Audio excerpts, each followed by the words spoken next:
তো ভিডিওটা শুরু করার আগে জাস্ট একটাই কথা বলবো যে দেবের কাছ থাকতে যারা প্রমোশন করা শেখো, যারা প্রমোশন করো না নিজেদের সিনেমার জন্য, কন্টেন্ট ভালো হয় কিন্তু তাদের সিনেমা চলে না, কিন্তু জাস্ট দেবদার কাছ থাকতে প্রমোশন করা কাকে বলে, জাস্ট একবার শেখো কাকে বলে, জাস্ট শেখো।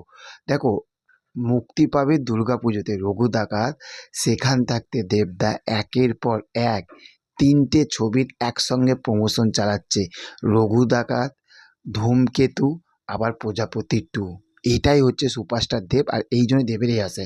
আজকে যে বিষয়টার উপরে কথা বলবো সেটা হচ্ছে যে দেবদার মানে আগামীকালে রঘু ডাকাত, যেটা দুর্গাপুজোতে আমরা বিশাল বিশাল বিশাল বিশাল বিশাল বিশাল বিশাল এক্সাইটেড। সেই ছবিটার টিজার আসবে এবং সেই ছবিটার মানে টিজার মানে রঘু ডাকাতের টিজার আসবে। এবার রঘু ডাকাতের টিজার আসবে বলে আর একটা পোস্টার, যে পোস্টারটা তারা ড্রপ করেছে, বস সিরিয়াসলি বলছি, এটা পাগল করে দিয়েছে। এই পোস্টারটা জাস্ট পাগল করে দিয়েছে।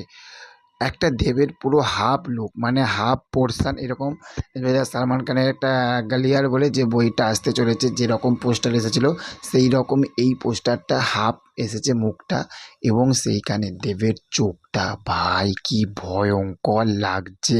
সিরিয়াসলি বলছি, মারাত্মক লেভেলের ভয়ঙ্কর লাগছে, মারাত্মক লেভেলের ভয়ঙ্কর।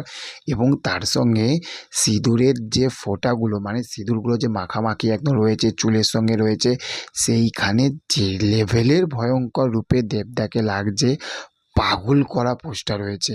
শুধু ভাবো যে কালকে কি হবে, কালকে জাস্ট কি হবে। ভাই রঘু ডাকাতে এইটুখানি বলতে পারি যে রঘু ডাকাতের ধারে কাছে কেউ আসবে না, রঘু ডাকাতের ধারে কাছে কেউ আসতেই পারবে না।